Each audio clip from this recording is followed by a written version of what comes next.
더불어민주당의 두 대표가 정말 모처럼 한 자리에 모여서 아주 분위기가 화기애애해요. 뭐 감사하다, 뭐 우리 당을 이끄실 분이다, 막 이러는데 화기애애한 건 좋은데 이종걸 대표가 감사하다고 그랬어요. 이 부분이 우리가 좀 이 부분부터 얘기를 해야 될 것 같은데. 저는 그냥 이종걸의 잔류 선언이다. 그다음에 문재인 대표한테 감사하다는 얘기는 내 잔류할 테니까 공천 불이익 주지 마라. 뭐 이런 얘기도 들립니다. 뭐 장마철에 비 샌다고 집 나간 엄마가 장마 끝나고 나서 집수리 다 끝나니까 들어오는데 그냥 들어오기 뭐하니까 머리 긁으면서 고생했다니네. 이런 격이라고 아마도 지금 현재 탈당의 명분이 이미 문재인 대표 사퇴로 없어지고 그리고 더불어민주당은 잘 되고 요새 국민의당이 주춤하니까 체면국이고 그냥 잔류하기로 한 건데 여기에는 뭐 이렇게만 나쁘다고 볼 게 아니라 이종걸 대표가 이제 그동안은 체면국이었으니까 앞으로는 더불어민주당과 국민의당이 야권 연대를 하려고 할 텐데 그 야권 연대 메신저가 돼서 남아있는 역할을 찾는 것도 방법이겠습니다. 근데 이종걸 원내대표가 당무위 불참하고 이게 결국은 문재인 대표의 사퇴를 촉구하면서 그랬던 거 아닙니까?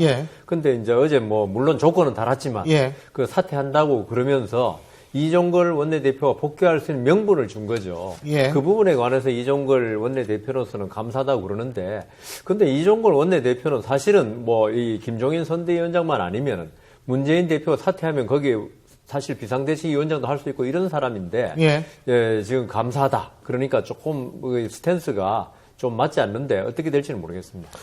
근데 지금 이 사퇴를 놓고서도 사실은 박지원 전 원내대표 같은 경우에 오늘 아침에 그런 얘기를 했어요. 그러니까 이 사퇴도 문자 그대로 이거를 지금 다 받아들이기는 힘든 상황이라는 식으로 얘기를 했거든요. 그러니까 사퇴를 하기로 했으니까 복귀를 한다? 여기에 대해서도 조금 이견을 달 수 있는 당내 분들도 있는 건 사실인 것 같더라고요.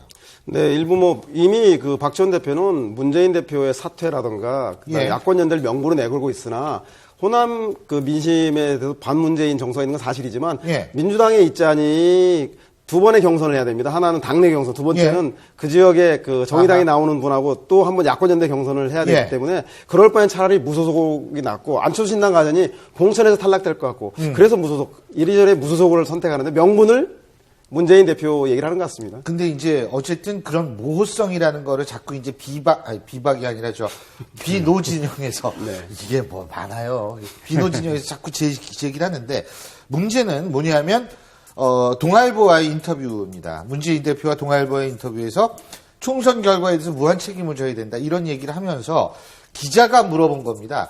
그렇다면은 어떤 조건? 그랬을 때 새누리당의 과반 의석 저지는 야권이 꼭 해내야 할 과제다. 그걸 달성 못하면 그러면 정계 은퇴하시킨다는 얘기입니까? 라고 물어보니까 그런 것도 포함이 된다고 얘기를 했던가 그렇게 얘기를 했거든요. 그러니까 문재인 대표로서는 그야말로 배수의 진을 친 거라는 생각이 들거든요. 이제 김종인이라고 하는 인물을 내세워서 필요한 경우에 이제 차도살이 이렇게 이제 칼질을 좀 하겠다는 이런 건데 저는 동아일보 인터뷰 말씀하신 것 중에서요. 여전히 이거는 김종인과 문재인의 관계는 도대체 무슨 관계인지 거기 동아일보 인터뷰 보면요. 친노 패권주의에 대해서 어떻게 생각하냐 이 질문에 대해서요. 도대체 내가 패권을 가져본 적이 있어야지 패권이 있어야지 패권주의라는 말이 성립이 되는데 내가 패권을 가져본 적이 언제 있느냐 이런 반문을 한단 말이에요. 근데 김종인 위원장은 지금 뭐라고 그럽니까? 친노 패권의 뿌리를 뽑아버리겠다. 내가 친노 패권주의 정리할 만한 뭐가 없으면 오지를 않았다. 그러면 오늘 또 얘기는요. 자꾸만 내가 하려는 일에 방해하고 뭐하고 그러면 나 언제든지 던지고 나가버리겠다. 이렇게 되거든요. 그러니까 여기에 대해서는 김종인 위원장하고 문재인 대표하고요. 뭔가 이면 합의가 있지 않는 한 겉으로 얘기하는 건요. 도저히 양립 불가능한 얘기들을 서로 하고 있는 거예요, 지금. 그리고 저는 사실 여기서 주목해야 될 또 다른 부분이 뭐냐면 새누리당의 과반 의석 저지는 야권이 꺼내야 할 과제다. 이걸 못하면 자기 이제 책임을 진다는 건데 문제는 더불어민주당이 그걸 막아내지 못하면 그 책임을 지겠다는 건지 아니면 야권 전체를 놓고 얘기를 하는 건지 이것도 사실은 굉장히 차이가 있거든요. 아니 근데 단독으로 더불어민주당 혼자서 150석을 하긴 쉽지 않고요. 그 말의 정확한 뜻은 야권 전체에 150석을 말하는 거예요. 이미 전당대회에서 당대표가 되면서 공약으로 내세운 거기 때문에요. 새삼스러울 건 없는 것 같습니다. 야권 전체에 150석이라 그렇지만은 결국은 더불어민주당이 그 부분에 가장 핵심적인 상당한 부분을 하는 걸 전제로 한 거겠죠. 그러니까 안철수 당이나 문재인 당이나 총선이 끝났을 때 여소야대가 돼 있고 여소야대가 돼 있고 본인들이 제1야당이 되어 있는 거. 그렇게 그거를 다 안철수 당이나 문재인 당이 그게 목표죠. 뭐. 예.